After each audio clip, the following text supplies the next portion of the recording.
اسلام کی آنکھیں ہوا سارا جہاں روشن، کھلی اسلام کی آنکھیں ہوا سارا جہاں روشن، عرب کے چاند صدقے کیا ہی کہنا تیری طلعت کا، عرب کے چاند صدقے کیا ہی کہنا تیری طلعت کا۔ الحمدللہ رب العالمین والصلاة والسلام علی سید الانبیاء والمرسلین، اما بعد فاعوذ باللہ من الشیطان الرجیم، بسم اللہ الرحمن الرحیم، الصلاة والسلام علیک یا رسول اللہ وعلی آلک واصحابک یا حبیب اللہ، الصلاة والسلام علیک یا نبی اللہ وعلی آلک واصحابک یا نور اللہ۔ محترم اسلامی بھائیوں اور مدنی چینل کے ناظرین، الحمدللہ سلسلہ فیضان اسلام لیے ایک بار پھر حاضر ہیں۔ سلسلے کی ابتدا درود پاک کی فضیلت پر مبنی حکایت سے کرتا ہوں کہ ایک بزرگ رحمۃ اللہ تعالی علیہ کو خواب میں سرکار دو عالم صلی اللہ علیہ وسلم کی زیارت نصیب ہوئی۔ حضور علیہ الصلوۃ والسلام نے ارشاد فرمایا کہ تم میرے 1,00,000 امتیوں کی شفاعت کرو گے۔ اندازہ لگائیے کہ شفیع المذنبین صلی اللہ علیہ وسلم انہیں یہ خوشخبری دے رہے ہیں کہ 1,00,000 امتیوں کی شفاعت کرو گے۔ عرض کی یا رسول اللہ صلی اللہ علیہ وسلم، آخر مجھ پر اس انعام کی کیا وجہ ہے؟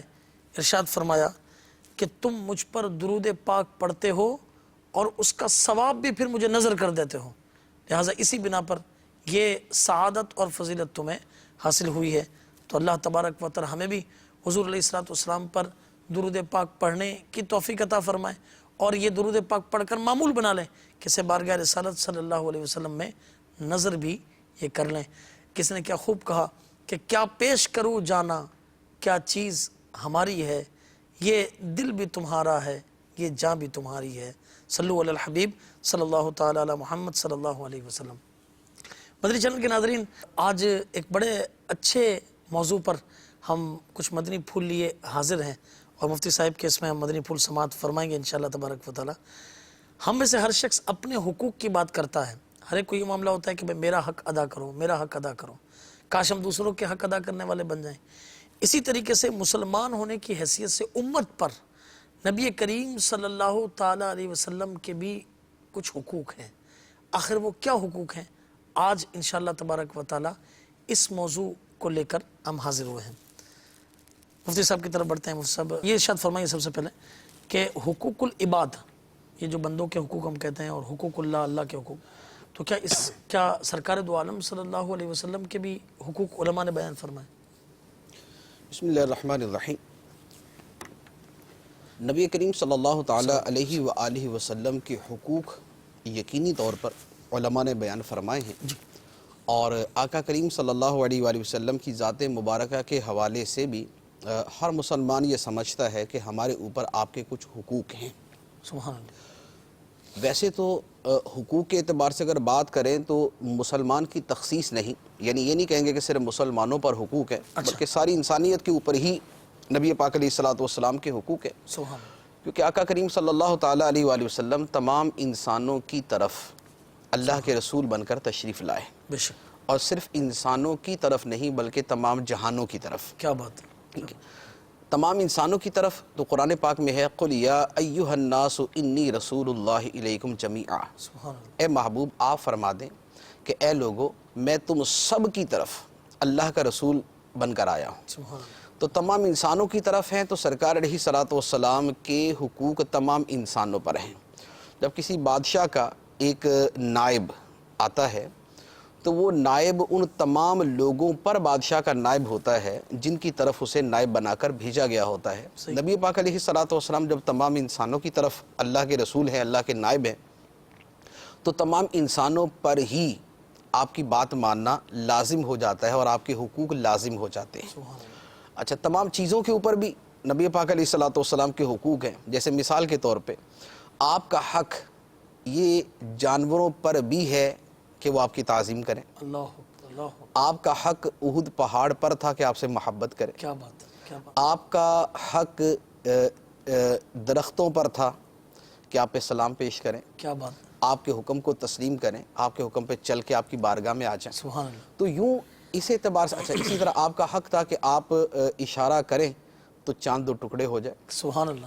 آپ کا حق تھا کہ آپ اپنے ہاتھوں کو بلند کریں تو بادل برسنا شروع ہو جائیں. سبحان اللہ. آپ کا حق تھا بادلوں کے اوپر کہ آپ دوبارہ اشارہ کریں تو بادل چھٹ جائیں اور بارش برسنا بند ہو جائے. سبحان اللہ. تو یوں نبی پاک صلی اللہ تعالیٰ علیہ وآلہ وسلم کی جو حقوق مبارکہ ہیں وہ ویسے تو تمام انسانوں پر ہی نہیں بلکہ تمام کی تمام کائنات کے اوپر ہیں. سبحان اللہ. کیونکہ سرکار علیہ الصلوۃ والسلام رحمۃ للعالمین ہے. وما ارسلناک الا رحمۃ للعالمین، اور ہم نے آپ کو سارے جہانوں کے لیے رحمت بنا کے بھیجا. سبحان اللہ.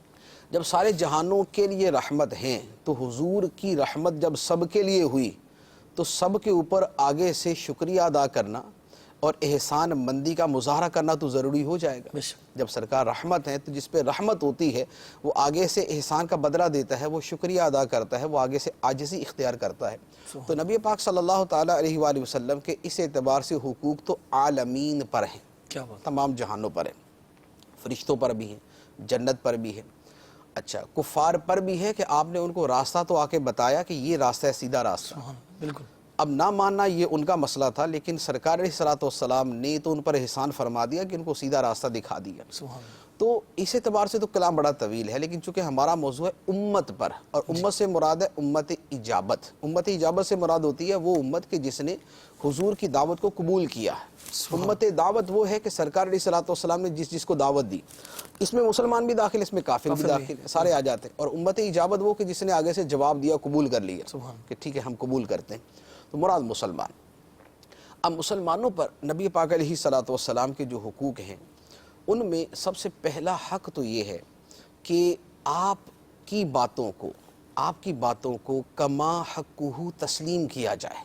صحیح. کما حقہ تسلیم کیا جائے، یعنی ایمان تو لا کر وہ امت میں داخل ہوئے ہیں. ٹھیک ہے. تو ایمان والا جو حق ہے وہ تو سب کے اعتبار سے ہوگا کہ سارے انسانوں پر حق ہے کہ وہ ایمان قبول کریں.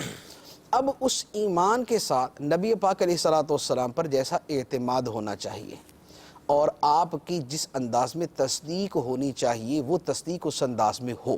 مثال کے طور پہ پہلی بات، نبی پاک صلی اللہ تعالیٰ علیہ وآلہ وسلم کو آپ کی ہر بات میں سچا سمجھا جائے. کیا بات. آپ کے ہر فعل مبارک میں آپ کو درست سمجھا جائے سبحان اللہ. کہ نبی پاک علیہ الصلوۃ والسلام نے جو کیا اور جو فرمایا دونوں برحق ہیں. باطل وہاں نہیں آ سکتا، غلط چیز وہاں نہیں آ سکتی. سرکار علیہ الصلوۃ والسلام اپنے قول و فعل دونوں میں سچے ہیں. ایک بات. دوسری بات اسی اعتماد کے اندر یہ آ جاتی ہے کہ نبی پاک صلی اللہ تعالیٰ علیہ وآلہ وسلم نے جو ہمیں ارشاد فرمایا درست وہ ہے، اگرچہ ساری دنیا اس کے برخلاف کھڑی ہو جائے. جو نبی پاک علیہ الصلوۃ والسلام نے فرما دیا وہی درست ہے، اور اس کے برخلاف اگر پوری دنیا بھی جمع ہو جائے تو ساری دنیا تو غلط ہو سکتی ہے، لیکن نبی پاک علیہ الصلوۃ والسلام کا فرمایا ہوا غلط نہیں ہو سکتا. بے شک. بے شک. یہ ہمارے ایمان کا ایک دوسرا تقاضا ہوتا ہے، یعنی ہمارا نبی پاک علیہ الصلوۃ والسلام پر جو اعتماد ہے، جو ایمان ہے، اس کی ایک صورت یہ بنتی ہے. اچھا تیسری بات کہ نبی پاک علیہ الصلوۃ والسلام نے جو ہمارے لیے فیصلہ فرمایا، جو ہمیں تعلیمات دی، ان تعلیمات کے بارے میں ہم یہ ذہن رکھیں کہ ہمارے لیے حقیقتاً سب سے زیادہ نفع بخش یہی تعلیمات ہیں. جو نبی پاک علیہ الصلوۃ والسلام نے فرمایا ہمارا نفع اسی کے اندر ہے، ہمارا فائدہ اسی کے اندر ہے، ہماری بھلائی اسی کے اندر ہے. اس لیے کہ نبی پاک صلی اللہ تعالیٰ علیہ وآلہ وسلم نے جو فرمایا اگرچہ ظاہری اعتبار سے ہمیں اس کے برخلاف نظر آتا، لیکن چونکہ آقا کریم علیہ الصلوۃ والسلام نے فرما دیا اور ہمارا بلائنڈ ٹرسٹ ہے، لفظی اعتبار سے بلائنڈ ٹرسٹ ہے، اصل میں یہ کھلی آنکھوں والا ٹرسٹ ہے. یعنی بلائنڈ ٹرسٹ کا لفظ دوسرا ہے، لیکن اصل میں یہ ہے کھلی آنکھوں والا اعتماد کہ جو کھلی آنکھوں کو دیکھ کر ہم کسی پر اعتماد کرتے کہ یہ بندہ میرے سامنے موجود ہے، یہ پیڈ ہے، یہ پیڈ ہی ہے، یہ پیالہ ہے تو یہ پیالہ ہی ہے، یہ کھلی آنکھوں والا ہے. نبی پاک علیہ الصلوۃ والسلام پر ہمارا اعتماد ایسا ہے. اب آپ نے اگر فرما دیا کہ سود حرام ہے، صحیح. اب ساری دنیا اگر کہے کہ سود بڑا فائدہ مند ہے، یہ تجارت کی طرح ہی ہے، یہ تو اس کے اندر تو بڑا فائدہ ہو جاتا ہے، معیشت چلتی ہے اس کے ذریعے، ملک ترقی کرتے ہیں، لوگوں کو سکون ملتا ہے، لوگوں کے کاروبار بڑھ جاتے ہیں، ہم کہیں گے غلط. صحیح. غلط. نفع بخش وہ ہے جو آقا کریم صلی اللہ علیہ وآلہ وسلم نے فرما دیا. جب اللہ کے رسول نے فرمایا کہ سود اللہ سے جنگ ہے, صحیح اللہ کے رسول سے جنگ ہے, تو یہ جنگ ہے. صحیح. یہ ہمارے لیے نقصان دہ ہی ہے, دنیا میں نہیں صحیح تو آخرت میں سے, اور حقیقت کے اعتبار سے دنیا کے اندر بھی. کہ اگر 1 کروڑ لوگوں نے سود کے ذریعے بہت کچھ کما بھی لیا تو 1 ارب کا جو بیڑا غرق ہوا وہ بھی تو انہی کی وجہ سے ہوا نا. تو مجموعی اعتبار سے تباہی اس کے اندر آ گئی نا. تو نبی پاک علیہ الصلوۃ والسلام کی تعلیمات پر جو آپ کی ذات مبارکہ کا ہمارے اوپر حق ہے وہ یہ بھی ہے کہ ہم آپ کی تعلیمات کو اپنے لیے نفع بخش سمجھیں. آپ نے ہمیں جو کاروبار میں فرمایا تو ہم یہ نہ کہیں کہ یار اگر یوں کاروبار کریں گے تو یہ تو ہمارے لیے نقصان دہ ثابت ہو جائے گا. نہیں, ہمارا ایمان یہ ہونا چاہیے جو اللہ کے رسول علیہ الصلوۃ والسلام نے فرمایا, ہمارا نفع بھی اسی کے اندر ہے, ہمارا فائدہ بھی اسی کے اندر ہے, ہمارا بھلا بھی اسی کے اندر ہے, ہماری نجات بھی اسی کے اندر ہے.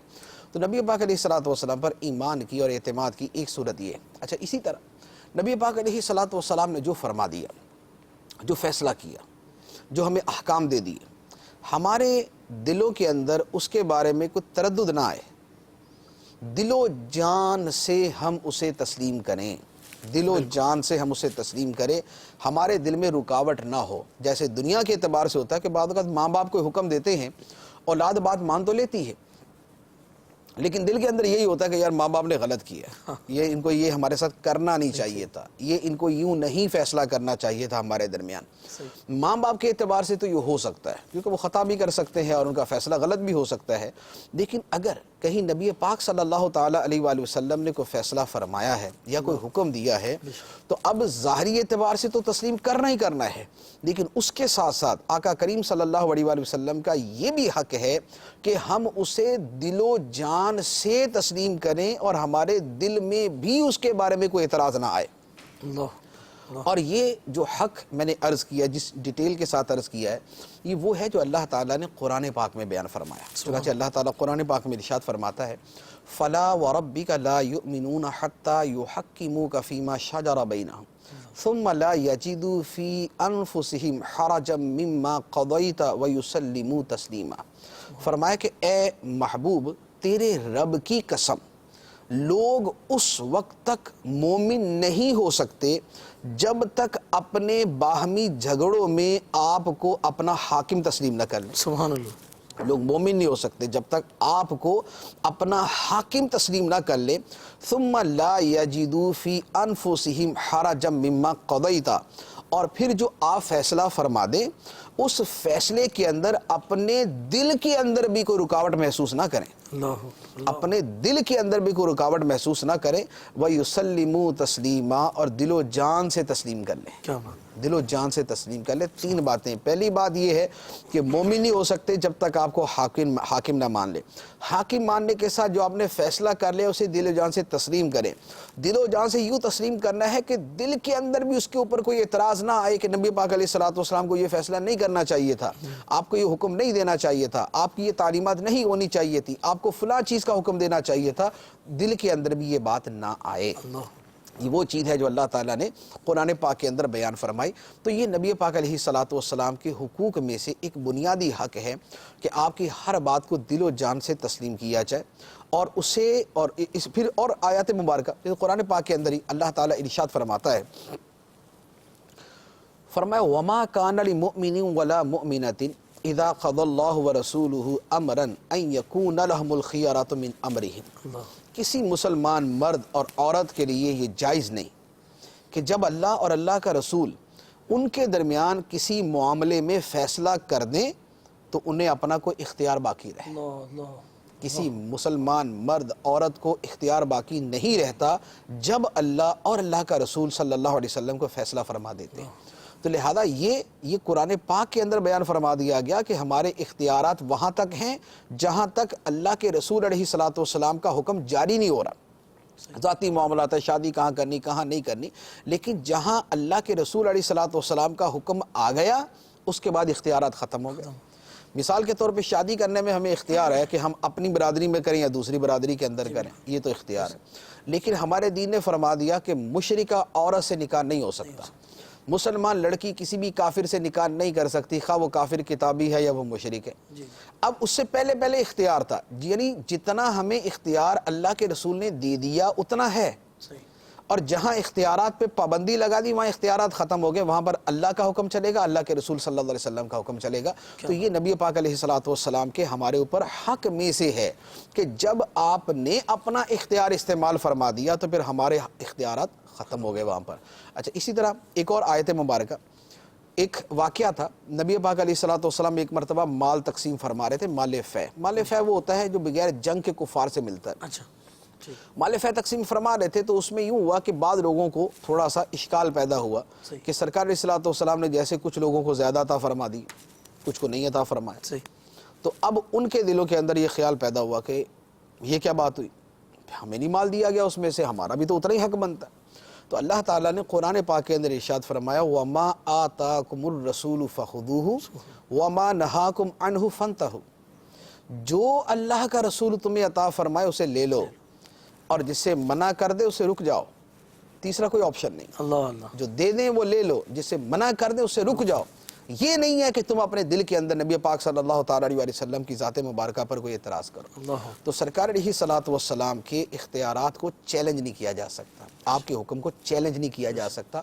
اللہ تعالیٰ نے ان لوگوں کی تعریف فرمائی، بلکہ مومنوں کا جو طرز عمل ہے اللہ تعالیٰ نے قرآن پاک میں اس کو بیان فرمایا کہ وہ کیا ہوتا ہے۔ جب اللہ کے رسول صلی اللہ علیہ وآلہ وسلم کو حکم دیتے ہیں تو اب اللہ کے رسول کا کیا حق ہے لوگوں پر کہ آگے سے کیا رویہ اختیار کریں۔ فرمایا انما کان قول المؤمنین اذا دعوا الی اللہ ورسولہ لیحکم بینہم ان یقولوا سمعنا واطعنا، سبحان، کہ مومنوں کی بات، قول المؤمنین، مومنوں کا کہنا، مومنوں کا جواب، جب انہیں اللہ اور اللہ کے رسول کی طرف بلایا جاتا ہے تاکہ رسول ان کے درمیان فیصلہ کر دیں، تو ان کا جواب کیا ہوتا ہے، ان یقولوا سمعنا واطعنا، سبحان، وہ کہتے ہیں یا رسول اللہ ہم نے سن لیا اور مان لیا، کیا بات، سن لیا اور مان لیا۔ یہ ہے ایمان والوں کا طرز عمل، اور یہ ہے ایمان والوں پر نبی پاک صلی اللہ تعالیٰ علیہ وآلہ وسلم کا بنیادی حق کہ جو آپ ہمارے پاس لے کر آئے ہم اس میں آپ کی تصدیق کریں، دل و جان سے اسے تسلیم کریں، اپنے دلوں کے اندر اس کے بارے میں کوئی رکاوٹ محسوس نہ کریں، نبی پاک علیہ السلام کی تعلیمات کو ہی اپنے لیے نفع بخش سمجھیں، یہی ہمارے لیے دنیا میں فائدہ مند ہے، یہی ہمارے لیے آخرت میں فائدہ مند ہے، اور یہی سچی ہے۔ جو سرکار علیہ السلام نے فرما دیا وہی سچ ہے، اگرچہ ساری دنیا اس کے برخلاف کھڑی ہو کے کہے کہ یہ غلط ہے، ہم ساری دنیا کو غلط قرار دے دیں گے لیکن نبی پاک علیہ السلام کے فرمان کو غلط نہیں کہہ سکتے۔ سبحان سبحان، بڑے اچھے انداز کے ساتھ آپ نے حضور ارشاد فرمایا۔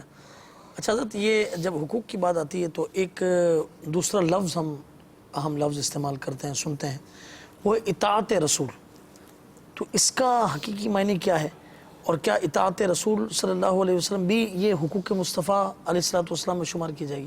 اس پہ بھی کچھ ارشاد فرمائیں۔ اطاعت کا جو لفظ ہے یہ اس میں پہلے تو بنیادی بات تو یہ ہے کہ نبی پاک صلی اللہ تعالیٰ علیہ وآلہ وسلم جیسے ہمارے ایمان کا مرکز ہے، ٹھیک، ہماری محبت کا محور ہیں، بالکل، اسی طرح ہماری اطاعت کا مرکز بھی نبی پاک صلی اللہ تعالیٰ علیہ وآلہ وسلم کی ذات مبارکہ ہے۔ سبحان، اصل اطاعت آپ کی ہے، جو اللہ کی اطاعت ہے وہ بھی آپ ہی کی اطاعت ہے، اور جو آپ کی اطاعت ہے وہ اللہ کی اطاعت ہے۔ بقیہ دنیا میں جو کسی کی بھی کسی دین کی بنیاد پر اطاعت کی جاتی ہے، یعنی اگر ایک عام مسلمان کسی مفتی کے فتوے پر عمل کرتا ہے جی، تو مفتی کو اپنی طرف سے نہیں کہہ رہا، صحیح، وہ اصل میں نبی پاک صلی اللہ علیہ وآلہ وسلم کا حکم مبارک ہی اسے بتا رہا ہوتا ہے۔ تو یہ پوچھنے والا اور وہ بتانے والا دونوں کے مطمع نظر اور دونوں کے پیش نظر جو چیز ہے وہ سرکار دو عالم صلی اللہ علیہ وآلہ وسلم کا حکم پاک ہی ہوتا ہے۔ سبحان، تو نبی پاک علیہ السلام ایمان، محبت، عقیدت اور اطاعت سب کے مرکز، سب کے محور ہیں، سب کی بنیاد ہے۔ کیا بات، اچھا، اب نبی پاک علیہ السلام کی جو اطاعت ہے، اطاعت کسے کہتے ہیں؟ اطاعت کہتے ہیں بات ماننے کو، ٹھیک، اطاعت کہتے ہیں بات ماننے کو۔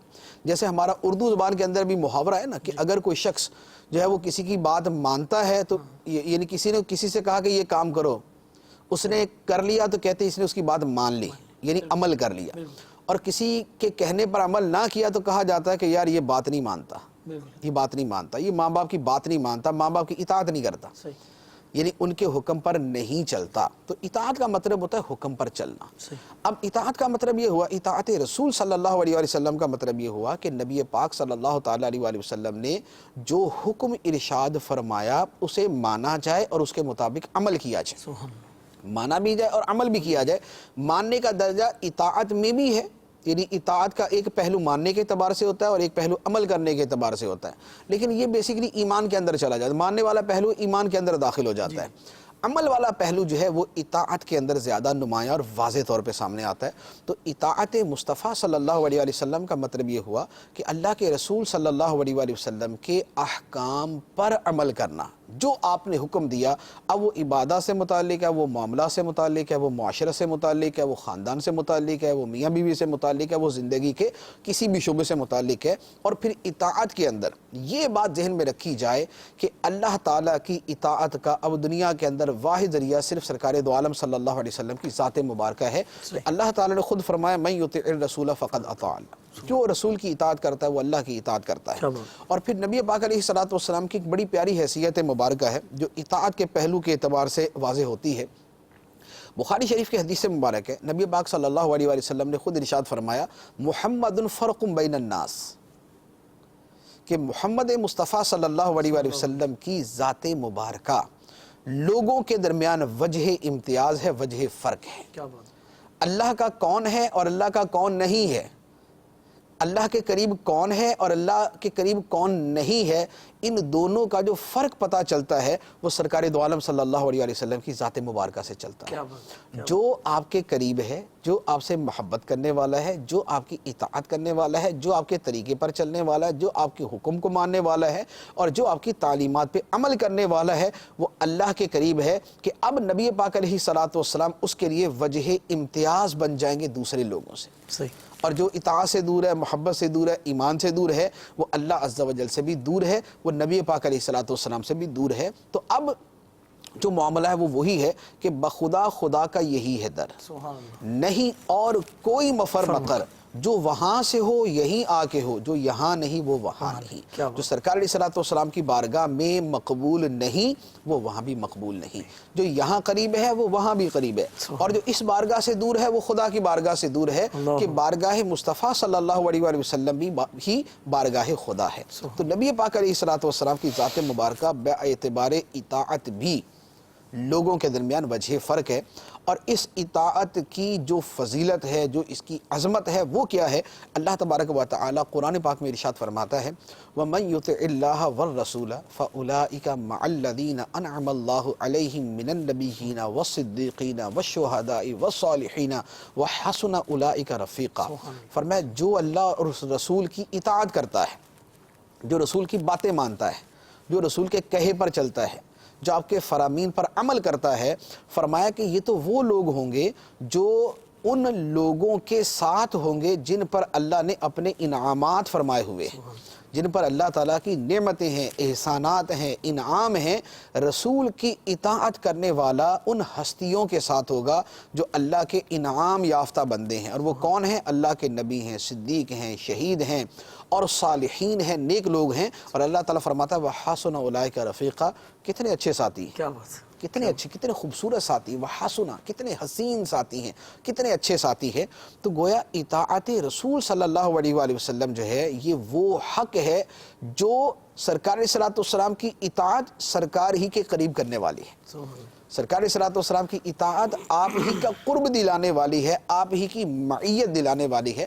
تو نبی پاک علیہ الصلوۃ والسلام کا دوسرا جو حق مبارک ہے وہ یہ ہے کہ آپ کی اطاعت کی جائے، یعنی آپ کے کہے پر عمل کیا جائے، آپ کے کہے پر چلا جائے. سبحان ماشاء اللہ. حضرت ایمان اور اطاعت کے دو حقوق کا بیان تو آپ نے ارشاد فرمایا. ایک تیسرا لفظ بھی کثرت سے استعمال ہوتا ہے، وہ اتباع. تو اب یہ کیا یہ اطاعت ہی کو کہتے ہیں اتباع کرنا، اور کیا یا اس کا مفہوم جدا ہے؟ اگر یہ جدا ہے اتباع کرنا تو کیا یہ بھی حقوق مصطفیٰ صلی اللہ تعالیٰ علیہ وسلم میں داخل ہے؟ اتباع کا لفظ جو ہے، یعنی اتباع کی جو اتباع جسے کہتے ہیں وہ تو نبی پاک صلی اللہ تعالیٰ علیہ وآلہ وسلم کا یقیناً حق ہے. اسی لیے اتباع مصطفیٰ، اتباع نبی کا لفظ کثرت سے استعمال کیا جاتا ہے. باقی یہ ہے کہ اطاعت اور اتباع جو ہے ان میں فرق کیا ہے. بہت مرتبہ تو ایسا ہوتا ہے کہ اطاعت و اتباع ایک ہی معنی میں استعمال بھی ہو جاتے ہیں. ہم اطاعت مصطفیٰ بولے تب بھی ذہن میں وہی بات ہوتی ہے، اتباع مصطفیٰ بولے تب بھی ذہن کے اندر وہی بات ہوتی ہے صلی اللہ علیہ وسلم. لیکن عمومی طور پہ اتباع کا جو لفظ ہے وہ کہا جاتا ہے پیچھے چلنے کو، اتباع کا مطلب ہے پیچھے چلنا، یعنی میں آگے جا رہا ہوں کہ میرے پیچھے چل رہا ہے تو وہ مجھے میری اتباع کر رہا ہے، مجھے فالو کر رہا ہے، جیسے ہم فالو کرنا کہتے ہیں نا، یہ وہ والی چیز ہو جاتی ہے۔ اچھا، اب اس کا تھوڑا سا جو اس کا زیادہ واضح مفہوم ہے وہ ہے جسے ہم کہتے ہیں نقش قدم پر چلنا۔ جی بالکل، نقش قدم پر چلنا، کسی کے طرز عمل کی نقل کرنا، ٹھیک، کسی کے طرز عمل کی کاپی کرنا، لیکن یہ نقل کرنا اور کاپی کرنا اس اعتبار سے ہو کہ اس کی تعظیم کو پیش نظر رکھ کے کیا جائے، کیا بات، ٹھیک ہے نا، کیونکہ ورنہ تو منافق بھی نمازیں تو پڑھتے تھے جیسے سرکار علیہ السلام پڑھتے تھے، ویسے وہ بھی نمازیں پڑھتے تھے، جیسے سرکار علیہ السلام دوسرے کام کرتے تھے ویسے وہ بھی کیا کرتے تھے، لیکن یہ کرنا اتباع نہیں تھا، کیونکہ اس کے اندر وہ محبت اور تعظیم کا پہلو موجود نہیں تھا۔ اسی لیے کافر اگر نبی پاک علیہ السلام کے طریقے پر چلے تو اسے اتباع نہیں کہیں گے، صحیح، کیونکہ جب وہ کافر ہے یعنی نبی پاک علیہ السلام کو تسلیم نہیں کرتا، تو تسلیم نہ کرنے کا مطلب تو یہ ہوتا ہے نا معاذ اللہ کہ میں نے جھوٹ سمجھتا ہوں۔ انکار کفر کیا ہے؟ کفر یہ ہے کہ نبی پاک علیہ السلام جو اللہ کی طرف سے تعلیمات لے کے آئے ہیں میں انہیں ان تعلیمات میں سچا نہیں سمجھتا۔ تصدیق نہ کرنے کا مطلب ہوتا ہے، تصدیق کرنے کا مطلب ہم سچا سمجھتے ہیں، اور تصدیق نہ کرنے کا مطلب ہوتا ہے ہم سچا نہیں سمجھتے۔ تو اب جو نبی پاک علیہ السلام کو سچا نہیں سمجھ رہا، تکذیب کر رہا ہے، جھٹلا رہا ہے، اب اگرچہ وہ سر سے لے کر پاؤں تک ساری چیزوں کو اپنا لے، چونکہ وہاں پر تکذیب آ گئی، تعظیم ختم ہو گئی، تصدیق ختم ہو گئی، محبت نہیں ہے وہاں پر، تو لہذا یہ اتباع نہیں کہلاتا۔ اس لیے منافق جو کرتے تھے وہ کاپی کرتے تھے لیکن اتباع نہیں کرتے تھے۔ اتباع وہ ہے جس میں محبت اور تعظیم کا پہلو موجود ہوتا ہے، جس کے پیچھے ایمان کا نور موجود ہوتا ہے۔ اچھا، اب نبی پاک صلی اللہ تعالیٰ علیہ وسلم کی اتباع کرنے کا مطلب یہ ہوا کہ آپ کے طریقے پر چلا جائے، آپ کے کہے پر چلا جائے، اطاعت ہو گئی، کہے پر چلا جاتا، اور آپ کے کیے پر چلا جائے، اتباع ہو گئی۔ کیا بات ہے، نبی پاک علیہ السلام جو کرتے تھے ہم وہ کریں، یہ اتباع کہلائے گا۔ اب سرکار دو عالم صلی اللہ علیہ وآلہ وسلم کی جو اتباع ہے یہ بھی آپ کا امت پر حق ہے، یعنی امت پر، ہم امتی ہیں، ہم امتیوں پر نبی پاک علیہ السلام کا یہ حق ہے کہ ہم آپ کے کہے پر بھی چلیں، آپ کے کیے پر بھی چلیں۔ جو آپ نے ہمارے لیے، جو آپ نے کیا اور ہمارے لیے مشروع رکھا، یعنی ہمارے لیے بھی شریعت میں اس کو جائز رکھا، کیونکہ کچھ خصوصیات بھی ہیں، سرکار دو عالم صلی اللہ علیہ وسلم کی کچھ خصوصیات بھی ہیں، تو خصوصیات کے اندر اتباع نہیں ہوتی، اتباع ہوتی ہے اس چیز کے اندر جسے آپ نے ہمارے لیے مشروع فرمایا کہ شریعت میں اس کے لیے جواز موجود ہے ہمارے لیے۔ اب یہ امت پر حق ہے اور یہ حق بھی قرآن پاک کے اندر بیان کیا گیا ہے۔ چنانچہ قرآن پاک کی بڑی معروف آیت مبارکہ اللہ تبارک و تعالی نے ارشاد فرمایا، قُلْ إِن كُنْتُمْ تُحِبُّونَ اللَّهَ فَاتَّبِعُونِي، اے محبوب تم فرما دو، اے لوگو اگر تم اللہ سے محبت کرتے ہو تو میری پیروی کرو، میری اتباع کرو، میرے کیے کے مطابق اپنا عمل کرو، تو یہ کرو گے تو اللہ تعالیٰ کی دعوی محبت کے اندر تم سچے ہوگے، اللہ تعالیٰ تم سے محبت بھی فرمائے گا، تمہارے گناہ بھی معاف فرما دے گا۔ تو اتباع مصطفیٰ صلی اللہ علیہ وآلہ وسلم اللہ تبارک و تعالیٰ نے اس آیت مبارکہ میں بطور حق کے بیان فرما دیا۔ اسی طرح اسی کو ایک دوسری جگہ پر اس اور زیادہ وسیع مفہوم کے اندر بیان فرمایا گیا، لَقَدْ كَانَ لَكُمْ فِي رَسُولِ اللَّهِ أُسْوَةٌ حَسَنَةٌ، بے شک رسول اللہ کی مبارک زندگی میں تمہارے لیے بہترین نمونہ موجود ہے، بہترین رول ماڈل موجود ہے، بہترین پیروی موجود ہے۔ اس کا ترجمہ پیروی بھی کیا گیا کہ رسول اللہ کی زندگی میں تمہارے لیے بہترین پیروی موجود ہے۔ وہ پیروی اتباع کا ترجمہ، اتباع کا جو اردو ترجمہ ہے وہ ڈائریکٹلی پیروی بنتا ہے۔ تو اسوہ وہ ہے، اسوہ وہ طرز عمل ہے جس کی پیروی کی جاتی ہے، تأسی بالفعل جس کی پیروی کی جاتی ہے۔ اسوہ حسنہ وہ بہترین طرز عمل اور وہ بہترین انداز زندگی جس کے پیچھے چلا جائے اور جس کی پیروی کی جائے۔ تو نبی پاک صلی اللہ تعالیٰ علیہ وآلہ وسلم کا یہ بھی حق ہے کہ آپ کی اتباع کی جائے، یعنی آپ کے طریقے پر چلا جائے۔ ماشاءاللہ۔ اور اگر اتباع رسول میں ہم مدنی چینل کے ناظرین صحابہ کرام علیہم الرضوان کو دیکھتے ہیں تو اللہ اکبر، کس طرح کی محبت ہے، کس طرح کی اتباع ہے کہ حضرت ابوبکر صدیق رضی اللہ تعالیٰ عنہ کو اگر آپ دیکھیں تو حضرت سیدہ عائشہ صدیقہ طیبہ طاہرہ رضی اللہ تعالیٰ عنہ سے جب ان کی وفات کا وقت قریب آیا تو یہ پوچھتے ہیں کہ بتا حضور علیہ الصلوۃ والسلام کے وفات کے وقت کپڑے کیسے تھے، دن کون سا تھا، یعنی آپ یہ چاہتے تھے کہ ان معاملات کے اندر بھی موافقت ہو جائے. وہاں پہ ایک دوسرے صحابی رسول کو دیکھیں, حضرت عثمان غنی رضی اللہ تعالیٰ عنہ, وہ وضو کر کے مسکرا رہے ہیں, اور پھر پوچھا کہ جانتے ہو میں کیوں مسکرایا؟ تو صحابہ کرام علیہ رضوان ساتھ تھے, انہوں نے عرض کیا امیر المومنین ہم نہیں جانتے آپ کیوں مسکرائے. ارشاد فرمایا کہ ایک مرتبہ ہم اسی مقام پر وضو کر رہے تھے, حضور علیہ السلام بعد وضو مسکرائے اور ہم سے پوچھا کہ جانتے ہو میں کیوں مسکرائے؟ ہم نے عرض کی یا رسول اللہ صلی اللہ علیہ وسلم ہم نہیں جانتے آپ کیوں مسکرائے. ارشاد فرمایا کہ یہاں پر مجھے یہ بات بتائی گئی کہ جو شخص وضو کرتا ہے اس کے چہرے اور اس کے ساتھ اس کے بالوں کے, جب ہاتھ دھوتا ہے تو ہاتھوں کے ساتھ اس کے ناخنوں کے, سر کا مسح کرتا ہے تو سر کے ساتھ اس کے بالوں کے, پاؤں دھوتا ہے تو پیر کے ساتھ اس کو ناخنوں کے گناہ دور کر دیے جاتے ہیں. اور فرمایا اس کے بعد حضور علیہ السلام مسکرا دیے, لہٰذا میں اسی ادا کو ادا کر رہا ہوں. ایک صحابی رضی اللہ تعالیٰ ایک جگہ پر اونٹنی کو لے کر پھیرے دے رہے تھے, تو کسی نے پوچھا یہ آپ کیا کر رہے ہیں؟ فرمایا ایک مرتبہ حضور علیہ السلام یہاں سے گزرے تھے تو میں اسی ادائے مصطفیٰ کو ادا کر رہا ہوں. یہ تھی اتباع کی, جو سمجھے کہ ایک اعلیٰ ترین کوشش کرنا اور اس کے پیچھے چلنا. حضرت یہ ارشاد فرمائیں کہ کیا اتباع اور اتباع سنت میں فرق ہے, یہ دونوں چیزیں ایک ہی ہیں؟ اچھا نیز اگر سنت کی پیروی مقصود ہے تو اس کا دائرہ کیا ہے؟ کیونکہ نبی کریم صلی اللہ تعالیٰ علیہ وسلم کی بہت ساری چیزیں وہ تھیں جو اس زمانوں کے تقاضے کی وجہ سے وہ تو تھیں, تو کیا ان کی پیروی بھی سنت ہے؟ اس کے بارے میں کچھ ارشاد فرمائیں.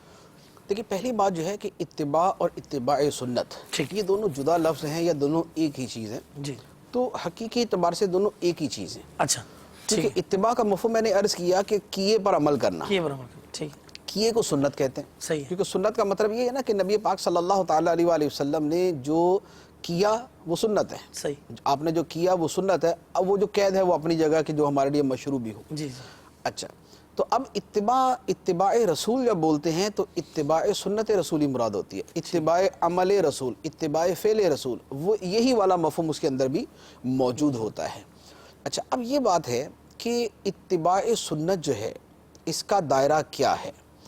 وہ چیزیں کہ جو پچھلے زمانے میں تھیں لیکن آج کے زمانے میں متروک ہو چکی ہیں, جی ٹھیک, یا یہ ہے کہ اس کے متبادل اس سے بہتر چیزیں آ چکی ہیں, تو کیا ان کے اندر بھی ہم اسی طرز عمل کو اپنائیں گے؟ دیکھیے اس میں پہلی بات تو میں یہ عرض کروں گا کہ سنت یہ دوسری بات جو ہے یہ تو تھوڑا سا ایک مقصدیت کے اعتبار سے اس پر کلام ہوتا ہے کہ سنت میں مقصد کے اوپر بھی نظر رکھی جاتی ہے.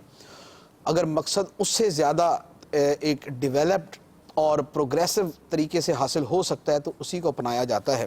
صحیح. لیکن جہاں تک پہلی بات کا تعلق ہے اس میں یہ عرض کروں گا کہ سنت کا مفہوم جو ہے بعض اوقات بڑا تنگ سا لیا جاتا ہے. ایک نیرو مفہوم اس کا ہوتا ہے جو سمجھا جاتا ہے کہ سنت سے یہ مراد ہے. جیسے ہم سنت سے عام طور پہ کیا سمجھتے ہیں کہ سنت میں یا تو ہمارے ذہن میں نماز کی سنتیں آ جاتی ہیں کہ نماز سے فجر کی پہلی 2 سنتیں, ظہر سے پہلے 4, 2 بعد میں 2, یہ والی سنتیں, یا نماز کے اندر جو سنتیں ہیں یا وضو کے اندر جو سنتیں ہیں وہ مراد لے لیتے ہیں. اور یا پھر ہم لباس کے اندر یا کھانے پینے کے اندر جو سنتیں آداب ہیں ہم اس کو مراد لے لیتے ہیں. سنت کا دائرہ بہت وسیع ہے, یعنی یوں کہہ لے کہ سنت پورے دین کے اندر پھیلی ہوئی, کیا بات, یہ پورے دین کے اندر سرایت کیے ہوئے. مثال کے طور پہ ایمانیات ہے. ایمانیات سے مراد ہے کہ جن چیزوں کا تعلق بندے کے ایمان کے ساتھ ہے, اس میں جیسے اللہ تعالیٰ پر ایمان ہے. اللہ تعالیٰ پر ایمان میں بھی بہت ساری سنتیں, اللہ تعالیٰ پر ایمان میں بھی بہت ساری سنتیں. وہ کیا؟ نبی پاک صلی اللہ تعالیٰ علیہ وآلہ, کیونکہ سنت کیا تھی؟ طرز عمل.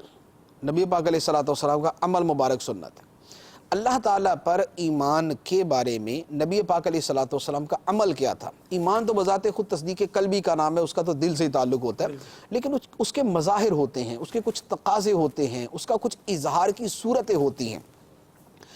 اللہ تعالیٰ پر جو توکل ہے یہ اس ایمان باللہ کا ایک تقاضا ہے. مشکل آتی ہے تو بندہ یہ سمجھ کے صبر کرتا ہے کہ مشکل اللہ کی طرف سے آزمائش ہے, امتحان ہے. نعمت ملتی ہے تو بندہ یوں شکر کرتا ہے کہ اللہ کی طرف سے یہ نعمت ہے, لہذا میں اللہ کا شکر ادا کر رہا ہوں. ٹھیک ہے. اچھا, اور اسی طرح تکالیف آتی ہیں, بندہ کہتا ہے کہ میں اللہ کی رضا پہ راضی ہوں, میں اللہ کے فیصلے پہ راضی ہوں. اب توکل, صبر, شکر, قناعت, اللہ کی رضا پہ راضی رہنا, عمل کے اندر اخلاص ہونا کہ صرف اللہ کے لیے کیا جائے, صحیح. یہ سارے کے سارے بیسیکلی ایمان سے متعلق ہیں. بے شک. نبی پاک صلی اللہ تعالیٰ علیہ وآلہ وسلم کی سنتیں ان کے اندر بھی ہیں. کیا بات ہے. آپ کے شہزادے حضرت ابراہیم رضی اللہ تعالیٰ عنہ کا وصال ہوا, نبی پاک علیہ الصلوۃ والسلام نے صبر فرمایا. غزوہ احد کے اندر تکالیف پہنچی, صبر فرمایا. طائف کے سفر میں تکالیف پہنچی, صبر فرمایا. آپ نے میدان احد کے اندر اور غزوہ حنین کے اندر آیا ہجرت کی رات, دشمن کثرت کے ساتھ ہیں, تنہا 2 ہستیاں ہیں, باہر کفار موجود ہیں. اللہ تعالیٰ پہ توکل, سبحان اللہ. اللہ تعالیٰ پہ توکل, اللہ پہ بھروسہ کہ اللہ کی اجازت سے, چونکہ یہ سفر چل رہا لہذا کفار نقصان نہیں پہنچا سکے, یہ توکل تھا. اچھا, جنگ کے اندر سارا لشکر جو ہے وہ بکھر گیا, سرکار علیہ الصلوۃ والسلام میدان جنگ میں ڈٹے رہے. سبحان اللہ. اللہ پہ توکل ہے. بے شک. قدم قدم پہ اللہ تعالیٰ کا شکر ادا کرتے ہیں. سونے سے اٹھتے ہیں تو اٹھنے پہ اللہ کا شکر ہے, لقمہ کھاتے ہیں تو لقمہ کھانے پہ اللہ کا شکر ہے, الحمدللہ ہے. واش روم سے باہر آتے ہیں تو اللہ کا شکر ادا کرتے ہیں, پانی کا گھونٹ پیتے ہیں تو اللہ کا شکر ادا کرتے ہیں, لباس پہنتے ہیں تو اللہ کا شکر ادا کرتے ہیں. یہ جو قدم قدم پہ اللہ تعالیٰ کا شکر ادا کرنا, یہ شکر ادا کرنا بھی نبی پاک علیہ الصلوۃ والسلام کی سنت ہے. تو شکر ہے, صبر ہے, توکل ہے, قناعت ہے, یہ جتنی چیزیں ہیں ان کا تعلق ایمانیات کے ساتھ بنتا ہے, اور یہ نبی پاک علیہ الصلوۃ والسلام کی سنتیں ان کے اندر بھی داخل ہیں. تو لہذا سنت کا جو مفہوم ہے وہ اتنا تنگ نہیں ہے اور اتنا محدود اور مخصوص نہیں ہے. سنتیں ایمانیات کے اندر بھی ہیں. اچھا, سنتیں عبادت کے اندر بھی ہیں. خشوع و خضوع جو ہے یہ مستحب ہے, لیکن بیسیکلی یہ سنت ہے. بے شک. کیونکہ کیا سرکار علیہ الصلوۃ والسلام کے بارے میں یہ تصور ہو سکتا ہے کہ سرکار نے بغیر خشوع و خضوع کے نماز پڑھی؟ بالکل. اور سنت وہ ہے جو سرکار علیہ الصلوۃ والسلام نے ہمیشہ کی ہو, صحیح. کبھی کبھار ترک کیا ہو, اور یہ تو وہ ہے کہ جسے کبھی بھی ترک نہیں کیا ہو, بے شک. ہمیشہ ہی خشوع و خضوع سے نماز پڑھی. تو اپنی اصل کے اعتبار سے یہ سنت ہے. اب عبادات کے اندر بھی سنت ہے. اچھا, اسی طرح پھر نماز کی جو سنتیں ہیں, ہم یہ جو نماز کے احکام ہیں اس میں نماز کی سنتیں لکھی ہوئی ہیں نا, تقریباً کوئی جو ہے وہ 50 سے زیادہ جو ہے وہ نماز کی سنتیں. 92. اچھا, وضو کے اندر جو ہے وہ 16, 17, 18 کے قریب جو ہے وہ سنتیں. مسواک کرنا سنت ہے, شروع میں بسم اللہ شریف پڑھنا سنت ہے, نیت کرنا سنت ہے, اپنے جو ہے وہ دائیں طرف سے جو ہے وہ ہاتھ دھونا سنت ہے. اچھا, اسی طرح جو ہے وہ کیا نام ہے, پورے سر کا جو ہے وہ مسح کرنا یہ سنت ہے. تو یہ جو سنتیں ہیں یہ عبادات کے اندر سنت ہیں. تو عبادات کے اندر, اچھا اسی طرح حج ہے, حج کے اندر کتنی سنتیں؟ بالکل. یعنی حج میں اب ہم پڑھتے ہیں کہ جناب حج کے یہ رکن ہیں, یہ فرض ہیں, یہ شرط ہیں, اس کے بعد سنتیں شروع ہو جاتی ہیں. یہ سنت ہے, یہ سنت ہے, یہ سنت ہے, یہ سنت ہے. مینا کے اندر جو راتوں کو ٹھہرتے ہیں حج کے دوران, کیا ہے وہ؟ سنت ہے وہ. تو عبادات کے اندر بھی نبی پاک علیہ الصلوۃ والسلام کی سنتیں ہیں. اچھا, اسی طرح اب اس سے آگے آ جائیں, اخلاقیات کے اندر آ جائیں. صحیح. اخلاقیات میں اگر صرف اس کا بالکل صرف یہ مفہوم لینا کہ دوسروں سے رویہ کیسا ہونا چاہیے. بے شک. اب آپ دوسرے سے رویے کے اندر دیکھ لیں, نبی پاک صلی اللہ تعالیٰ علیہ وآلہ وسلم کا دوسروں سے رویہ کیا تھا. آپ کا جو ہے عفو و درگزر کیسا تھا, آپ کا معاف کرنا کیسا تھا, آپ کا حلم کرنا کیسا تھا, آپ کا لوگوں سے مسکرا کے ملنا کیسا تھا, آپ کے پاس لوگ جب بیٹھتے تھے تو کیسا تاثر لے کے آپ کی بارگاہ سے وہ اٹھتے تھے, کتنی محبت سے بیٹھتے تھے. سرکار علیہ الصلوۃ والسلام بیٹھنے کے اندر کس طرح سب کو ان کو مقام دیا کرتے تھے اور ان کے حسب مرتبہ ان کے ساتھ سلوک فرمایا کرتے تھے. تو اب یہ اخلاقیات کے اندر بھی نبی پاک علیہ الصلوۃ والسلام کی سنتیں ہیں. اچھا, اس کے بعد آپ آ جائیں, مثال کے طور پہ معاشرت ہے. معاشرت یہ ہے کہ آدمی اپنے بیوی بچوں کے ساتھ کیسا رہتا ہے. ٹھیک. اب اچھا, اپنے اہل محلہ کے ساتھ کیسا رہتا ہے, اپنے دوستوں کے ساتھ اس کا کیسا سلوک ہے. نبی پاک علیہ الصلوۃ والسلام خود فرماتے ہیں کہ تم میں بہترین وہ ہے جو اپنے گھر والوں سے اچھا ہے, اور میں تم میں سب سے زیادہ اپنے گھر والوں سے زیادہ اچھا ہوں. کیا بات. تو اب یہ سنت ہوگی. ازواج سے یعنی بیوی سے اچھے تعلقات, اچھا سلوک کرنا, یہ سنت ہے سرکار دو عالم صلی اللہ علیہ وسلم کی. تو اب معاشرت کے اندر نبی پاک علیہ الصلوۃ والسلام کی کتنی سنتیں ہیں.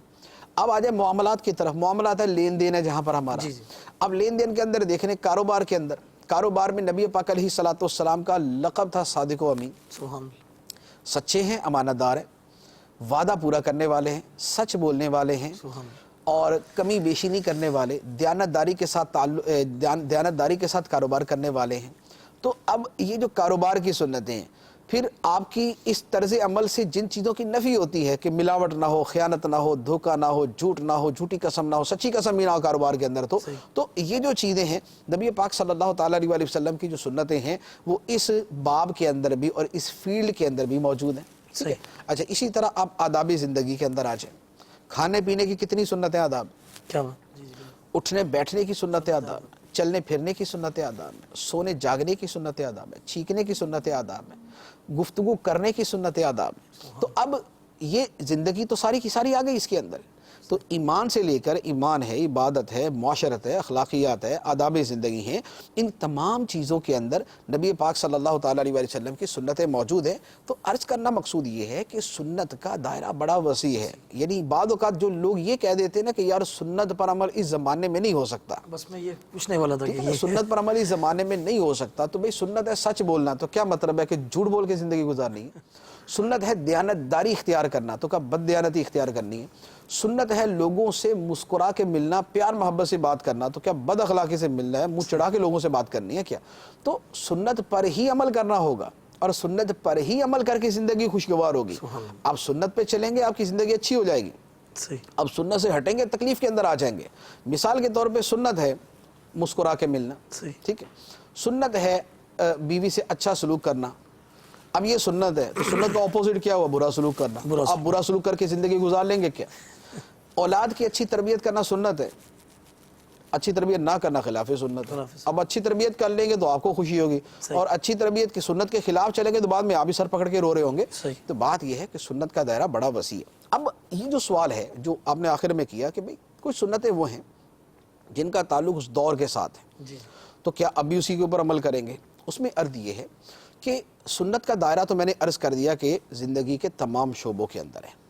ان میں وہ چیزیں کہ جس میں جدید زمانے کے اعتبار سے کوئی بہت بڑی افادیت بڑھ جاتی ہے، جو مقاصد شرع میں سے ہے، جو مقاصد شرع میں سے ہے اور اس کی افادیت بڑھ جاتی ہے، وہاں پر جدید طریقہ اختیار کیا جاتا ہے۔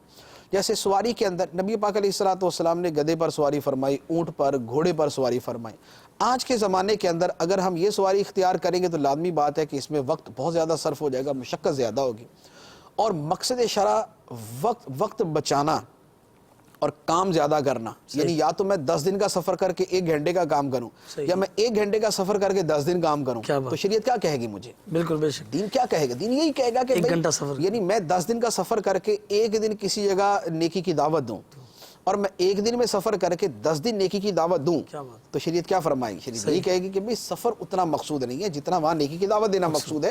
تو یوں بہت ساری امور زندگی ہیں جن میں جو ترقی یافتہ صورت ہے، جو اس میں جو اس میں ایک ڈیولپ صورت ہے، وہ ہے کہ جس میں ہمارا دنیا آخرت دونوں اعتبار سے فائدہ ہے، وہاں پر ہم اس کو اختیار کریں گے۔ اور جہاں پر ایسی کوئی چیز نہیں ہے، طریقہ ہے یا یہ اپنا لیں یا یہ اپنا لیں، وہاں پھر سنت کو فوقیت دیجیے، کیونکہ پھر وہاں پر دوسرے طریقہ اپنانے میں جب ایسا کوئی بڑا فائدہ نہیں ہے تو پھر اسے کیوں اپنا جائے؟ مثال کے طور پہ نبی پاک صلی اللہ تعالیٰ علیہ وآلہ وسلم زمین پر بیٹھ کر تناول فرماتے تھے، ٹھیک؟ اب کرسی پر بیٹھ کر کھانا یہ کوئی جدا گانا فائدہ نہیں رکھتا اپنے اندر، کہ جناب آپ کرسی پر بیٹھ کر کھاتے ہیں تو آپ کو جلدی ہضم ہو جاتا ہے، اور آپ زمین پر بیٹھ کے کھاتے ہیں آپ کو دیر سے ہضم ہوتا ہے۔ تو اب یہاں پر سنت کو ترجیح دیجیے، ٹھیک ہے؟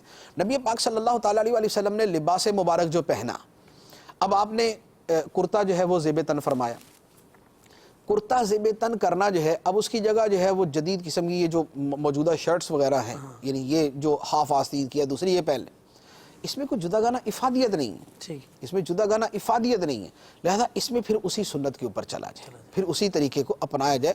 تو یوں اس اعتبار سے دیکھیں گے تو سنت کے اندر ہر عقل مند آدمی سمجھ جائے گا۔ مثال کے طور پہ پانی پینا 3 گھونٹ کے اندر سنت، ٹھیک، اور دائیں ہاتھ سے پیا جائے، روشنی میں دیکھ کے پیا جائے۔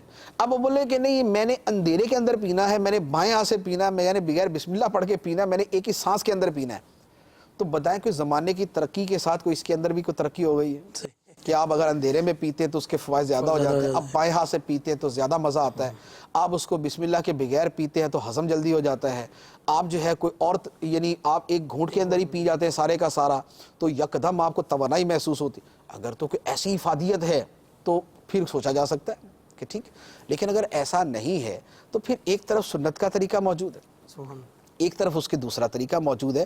اب ہمارا ایمان اور ہماری محبت یہ کہے گی ہم اس کو اپنائیں. کیا بات. اب یہ جو معاملات آ جاتے ہیں نا کہ لباس کے اندر کوئی حکم نہیں ہے کہ آپ کرتا ہی پہنیں. جی جی ٹھیک ہے نا. اسلامی لباس کی بہت ساری صورتیں ہو سکتی ہیں. جو بھی ساتر ہے اور جو بھی تشبہ بالفساق والفجار نہیں ہے کہ فاسق و فاجروں کا کوئی لباس نہیں ہے, اس کے اندر اسلامی لباس کے جو تقاضے ہیں اگر پورے ہو جاتے ہیں تو ٹھیک ہے, اس میں کوئی حرج نہیں ہے. لیکن بات یہ ہے کہ محبت کے درجات ہوتے ہیں. اب ایک محبت کا وہ درجہ ہوتا ہے کہ جس میں جا کے آدمی پھر ہر شے کے اندر اتباع کرنے کی کوشش کرتا ہے. کیا بات. جیسے آپ دنیاوی اعتبار سے دیکھ لیں, ایک زمانہ تھا جب بانی پاکستان قائد اعظم محمد علی جناح, انہوں نے وہ جناح کیپ, جی جی وہ جناح کیپ اس کا نام نہیں تھا جناح کیپ, جی جی وہ کوئی اور ٹوپی کہلاتی تھی بیسیکلی. لیکن انہوں نے ایک مرتبہ ایک جلسے میں پہنا اور وہ اچھا لگا نا, تو لوگوں نے اس کو بڑا پسند کیا. نتیجہ یہ ہوا کہ اس کا نام جناح کیپ ہو گیا. صحیح. اور قوم ساری کی ساری اس کے پیچھے لگ گئی. کیوں؟ ایک محبت تھی. اس کے اوپر کوئی نہیں کہے گا یار کیا دقیانوس بن گئے تم سارے کے سارے, اچھے بھلے انسان ہو, یہ کون سی ٹوپی پہن کے گھوم رہے ہو. نہیں. کیوں؟ اس لیے کہ ایک لیڈر کے ساتھ یہ محبت ہے, ایک بڑے آدمی کے ساتھ ایک تعلق ہے, تو آدمی اس محبت کی وجہ سے پہنتا ہے. لوگ اس کو پسند کرتے ہیں کہ یار یہ انہیں کاپی کر رہا ہے. صحیح. حالانکہ وہ ٹوپی ہو یا دوسری ٹوپی ہو, کیا فرق تھا؟ کوئی فرق نہیں تھا. لیکن بات یہ ہے کہ محبت وجہ ترجیح بن جاتی ہے. محبت وجہ ترجیح بن جاتی ہے. اور یہ صرف نبی پاک علیہ الصلوۃ والسلام کے ساتھ خاص نہیں ہے, دنیا بھر کے اندر یہ ہوتا ہے. دنیا بھر میں ہر قوم اپنے لیڈر کی کتنی چیزوں کی پیروی کرتی ہے, بلکہ اور لوگ غلط لوگوں سے بھی اگر محبت کرتے ہیں تو ان کے جیسے بال رکھنا شروع کر دیتے ہیں. ٹھیک ہے نا. ایک فیشن آتا ہے, فلاں ہیرو نے ایسے بال رکھ لیے تو جناب لگی ہوئی ہے قوم اسی طرح کے بال رکھنے. اس نے خاص انداز کی شرٹ اگر پہن لی ہے تو ساری قوم بھی وہ شرٹ لے کے گھوم رہی ہے. تو یہ کیا چیزیں, یہ بیسیکلی اس کے پیچھے محبت ہوتی ہے. تو اب جس سے محبت ہوتی ہے وہ اپنے پہننے, اٹھنے بیٹھنے, گفتگو کرنے کے اندر بھی وہ طریقہ اختیار کرنے کی کوشش کرتا ہے. میں نے ایسے لوگوں کو دیکھا ہے جو جیسے مثال کے طور پہ کوئی مشہور آدمی ہے, جس انداز میں وہ بولتا ہے یہ بھی اسی انداز میں بولنے کی کوشش کرتا ہے. حالانکہ اس کا انداز بالکل عجیب سا, حالانکہ اس میں تو ویسے بھی پیروی نہیں ہے کہ بھئی اگر وہ اٹک کے بولتا تو تم یہ اٹک کے بولنا شروع کر دو, یہ تو ویسے کوئی طریقہ نہیں. لیکن بہرحال ایک اس کا جذبہ محبت ہوتا ہے جو اسے یہاں تک لے جاتا ہے کہ وہ اتنی باتوں کے اندر بھی وہ پیچھے چلتا ہے, طریقے پر عمل کرتا ہے. نبی پاک صلی اللہ تعالیٰ علیہ وآلہ وسلم کی محبت کا کوئی مقابلہ ہو سکتا نہیں. کیا مسلمان کو اپنے آقا صلی اللہ علیہ وآلہ وسلم کے ساتھ جیسی محبت ہے کیا دنیا میں کسی کو کسی سے ہو سکتی ہے؟ یا جیسی مسلمان کو نبی پاک علیہ الصلوۃ والسلام سے محبت ہونی چاہیے کیا ویسی کسی دوسرے کو دوسرے سے ہو سکتی ہے؟ نہیں. نبی پاک علیہ الصلوۃ والسلام سے تو وہ محبت ہونی چاہیے جو اللہ تعالیٰ نے فرمایا کہ تمہارے باپ, ماں, کاروبار, رشتہ دار, دوست, گھر, مال و دولت یہ سب کے سب پیچھے رہ جائے, اللہ کے رسول ان سے بڑھ کر محبوب ہو جائے. کیا بات ہے. اللہ کے رسول ان سے بڑھ کر تمہیں محبوب ہو جائے. تو یہ جو ہوتا ہے کہ جیسے ہم نے امامہ باندھا ہے, جی جی, ہم نے جو ہے وہ داڑھی شریف تو واجب ہے, یعنی سنت بھی ہے اور واجب بھی ہے. اب نبی پاک علیہ الصلوۃ والسلام کی محبت کے اندر ہم داڑھی شریف رکھتے ہیں. کیا بات. امامہ شریف ہے, ہم لباس سفید پہنتے ہیں کیونکہ سرکار علیہ الصلوۃ والسلام نے پسند فرمایا سفید لباس کو. ہم کھانا کھانے کے اندر جو ہے وہ چار زانو بیٹھنے کی بجائے ہم اسی طریقے سے بیٹھتے ہیں جس طریقے کے بارے میں ہم نے پڑھا ہے کہ ہمارے محبوب علیہ الصلوۃ والسلام اس طرح بیٹھا کرتے تھے. ہم اور چیزوں کے اندر وہ طریقے اپنانے کی کوشش کرتے ہیں. ہم سر میں تیل لگاتے ہیں, کیوں؟ نبی پاک علیہ الصلوۃ والسلام نے اپنے سر اقدس میں تیل لگایا. ہم بالوں کی کنگھی اس طرح کرتے ہیں جیسے سرکار دو عالم صلی اللہ علیہ وسلم نے بالوں کو کنگھی کی ہے. ہمارے مسلمان محبت کے اندر بال رکھتے اس طرح ہے جس طرح سرکار دو عالم صلی اللہ علیہ وسلم نے رکھے. تو اگر دنیا میں کسی ہیرو کے پیچھے لگ کے اس کے چاہنے والے اس طرح کے بال رکھ سکتے ہیں تو پیارے آقا صلی اللہ تعالیٰ علیہ وآلہ وسلم کی محبت کے اندر آپ جیسے بال کیوں نہیں رکھے جا سکتے؟ آپ کے طریقے کے مطابق بال کیوں نہیں رکھے جا سکتے؟ اس لیے وہ جو آپ نے روایتیں بیان کی صحابہ کرام کی کہ کن کن چیزوں کے اندر وہ پیروی کرتے تھے. نبی پاک علیہ الصلوۃ والسلام کسی جگہ سر جھکا کے گزرے تو اب صحابہ کرام بعد میں وہیں سے سر جھکا کے گزر رہے. حالانکہ نبی پاک علیہ الصلوۃ والسلام اس لیے سر جھکا کے گزرے تھے کہ درخت چھوٹا تھا. صحیح. تو چھوٹا درخت ہو تو بندہ سر جھکا کے گزرتا ہے. صحابہ جب گزرے تو درخت تو اونچا ہو چکا تھا, سر جھکانے کی تو حاجت نہیں ہے. لیکن نبی پاک علیہ الصلوۃ والسلام چونکہ وہاں سے سر جھکا کے گزرے تھے اس لیے صحابہ کرام وہاں سے سر جھکا کے گزر رہے ہیں. اور اگر ہمیں موقع ملے تو یقینی بات ہے ہم بھی سر جھکا کے گزرے. ہمیں اگر پتہ چلے کہ آقا کریم صلی اللہ تعالیٰ علیہ وآلہ وسلم اس درخت کے نیچے اپنا سر جھکا کے گزرے تھے تو ہم تو کہیں گے ہم لیٹ ہی جائیں, ادھر ہی جو ہے نا وہ ہم ادھر ہی بیٹھ جائیں. رخصت قافلہ کا شور غش سے ہمیں اٹھائے کیوں، سوتے ہیں ان کے سائے میں کوئی ہمیں جگائے کیوں، تو ہم تو ادھر ہی بیٹھ جائیں گے۔ تو نبی پاک علیہ السلام نے جو جو کیا، اب آپ کی جو سنتیں ہیں، ہم نبی پاک علیہ السلام نے سرما استعمال فرمایا، ہم بھی سرما لگائیں گے۔ سرکار علیہ السلام نے سر اقدس میں تیل لگایا، داڑھی شریف میں تیل لگایا، ہم بھی لگائیں گے۔ سرکار دو عالم صلی اللہ تعالیٰ علیہ وآلہ وسلم نے سر اقدس پہ امامہ شریف رکھا، ہم بھی رکھیں گے۔ سرکار علیہ السلام نے جو ہے وہ کنگھی فرمائی، ہم بھی کنگھی کریں گے۔ کھانے پینے، اٹھنے بیٹھنے، چلنے پھرنے، گفتگو کرنے، زندگی کے جتنے معاملات ہیں وہاں پر اگرچہ سنتوں کا حکم وہ نہ ہو جو نماز کی سنتوں کا حکم ہے، وہ نہ ہو جو ایمانیات کی سنتوں کا حکم ہے، لیکن جب ان کے پیچھے جو موٹیو ہے، جو اس کے پیچھے یعنی یوں کہہ لیں جو فیکٹر ہے ہمیں سنت پر عمل کرنے کا، جب وہ سرکار دو عالم صلی اللہ علیہ وآلہ وسلم کی محبت ہے، تو پھر ہمارے لیے اس کے بعد پھر اور ہمیں کوئی دلیل نہیں چاہیے، پھر ہمیں پیروی کرنے کے لیے کہ اور نہیں چاہیے۔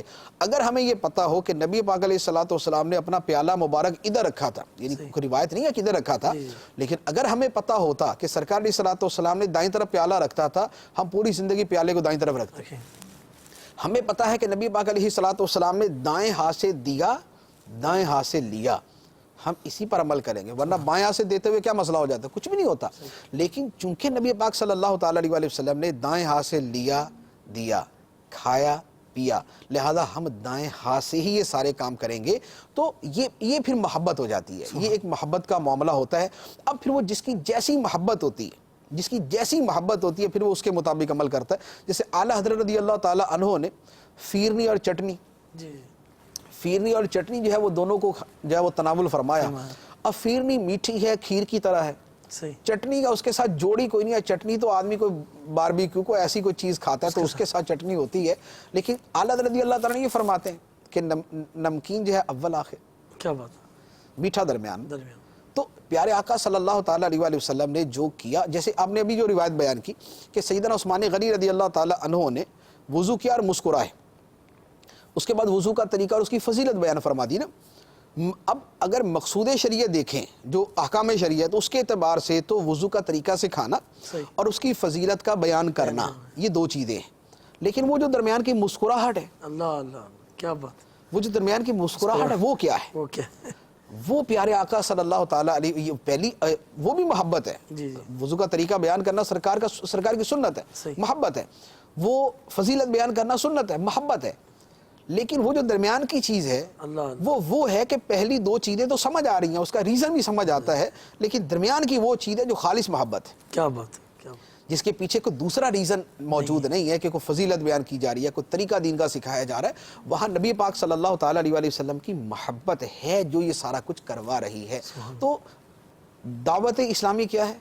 یہی محبت ہے۔ بقیہ آپ بیان کرتے ہیں۔ دعوت اسلامی حضور علیہ السلام کی محبت کا یوں سمجھے اسے حاصل کرنے کا ایک ذریعہ ہے۔ اور اللہ اکبر، اگر اس دور کے اندر دیکھا جائے، ایک نہیں دو نہیں لاکھوں کروڑوں نوجوان ایسے تھے کہ کس طرح اپنی زندگی گزار رہے تھے۔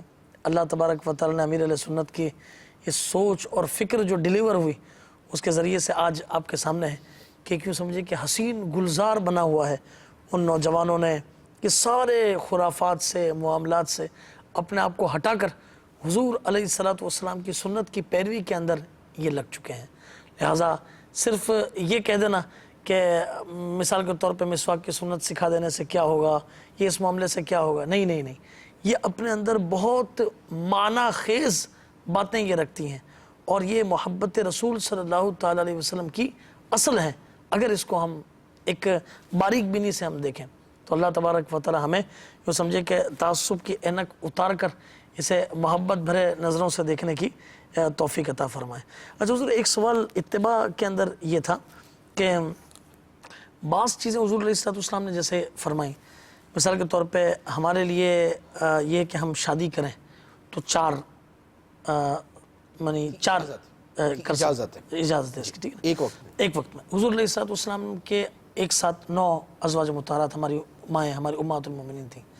کچھ حضور علیہ السلام نے حج کا خطبہ اونٹنی پہ دیا، کچھ ایسی باتیں بھی تھیں۔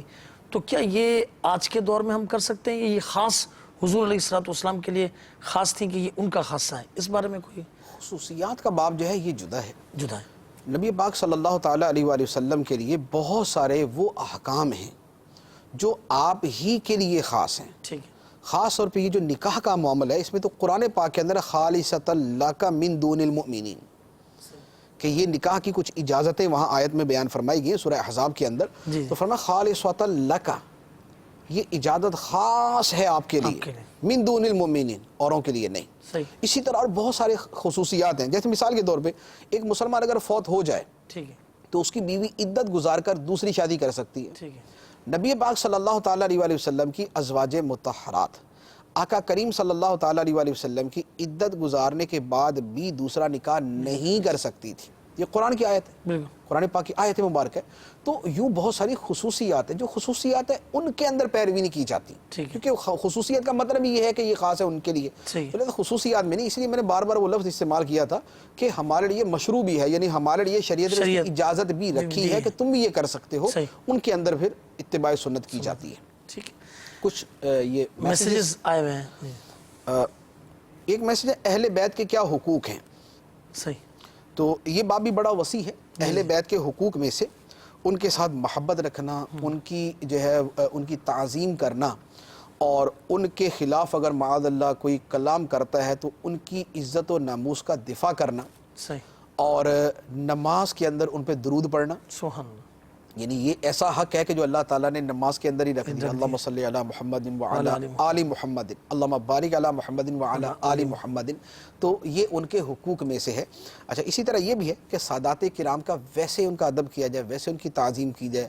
تکلیف کے اندر ہوں تو ان کی تکلیف دور کرنے کی کوشش کی جائے، انہیں ایک آنر دیا جائے، انہیں ایک عزت بخشی جائے، اور انہیں نگاہ عقیدت و محبت کے ساتھ دیکھا جائے. تو یہ سارے کے سارے اہل بیت کے حقوق میں سے. لیکن یہ پورا باب ہے، یہ چند ایک کی جو ایک سرسری سے میں نے عرض کر دیے، ان کے نیچے بھی بڑی تفصیل ہے اور ان کے علاوہ بھی بہت سارے حقوق ہیں. صحیح.